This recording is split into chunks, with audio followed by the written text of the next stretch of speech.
Hello everybody and welcome to today's edition of the WWE Newsroom, and today we have some exciting news. Now, I'm not going to say it's a complete guarantee, but by the title of this video you're probably going to get what I'm going to get to, but I'm not going to tell you now. I'm going to say that later as the main part of this Newsroom episode.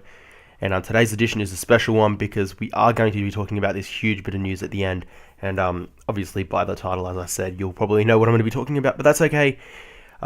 We'll talk about it later, but let's get into other bits of news, and we have, I think, 4 bits of news here. Well, I guess you can mix a little bit into that. But the first bit of news is Christian is reportedly set to return after the Extreme Rules pay-per-view, according to the Wrestling Observer newsletter. Apparently, he has been medically cleared for months now, but the WWE creative team hasn't found a place for him on either show. So he obviously isn't. The creative team doesn't want to put him on Raw and SmackDown because I'm assuming he's ready, he's medically cleared, but they haven't found exactly an angle for him, which I can't exactly figure out because half the angles they are running right now are absolute garbage. So WWE creative team, please put Christian back a little bit earlier than you're probably thinking. Anyway, Evan Bourne also could be on his way back soon. He has been competing on NXT, but apparently WWE officials aren't quite ready to put him back on TV either. Word is he could return to form a new tag team with another returning superstar, Sin Cara. So a little bit of an interesting thing there. Now, I know Evan Bourne didn't really get too much of a reception. You know, he wasn't really put over by the universe, or WWE fans as it should be called, or as well as Sin Cara. Everyone calls him Botch Cara, so really I don't know how that will work out. Perhaps it'll work out good. I guess we'll have to wait and see. Again, it is only potential news. I wouldn't say this is the big news, but there's other huge news if you haven't been looking at WWE.com. And Paul Heyman, from reports from WWE.com, that he's perhaps looking at a third client. Of course, he has CM Punk and Brock Lesnar as we speak. No one really knows, will he still be with CM Punk when CM Punk returns, but we're just going to assume he's still with both of them, and there could be a third client. No details have been released, though, on who this may be. NXT superstar Corey Graves, WWE superstars Kofi Kingston and The Miz had things to say about this, all stating that they think their careers could be boosted by being Heyman's third client. Reports are that Kofi could be looking at a heel turn in the future, perhaps losing the US title this Sunday to perhaps start that heel turn, maybe joining alongside Paul Heyman. Now, the big news.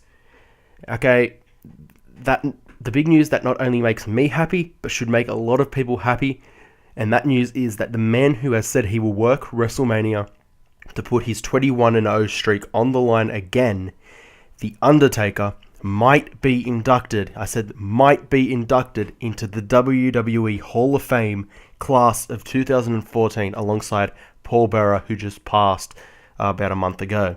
This is still only a slight rumor, but the eWrestling News website has labeled this as a spoiler, so it really could be true. If so, I think this could be the biggest Hall of Fame moment and probably ceremony in history.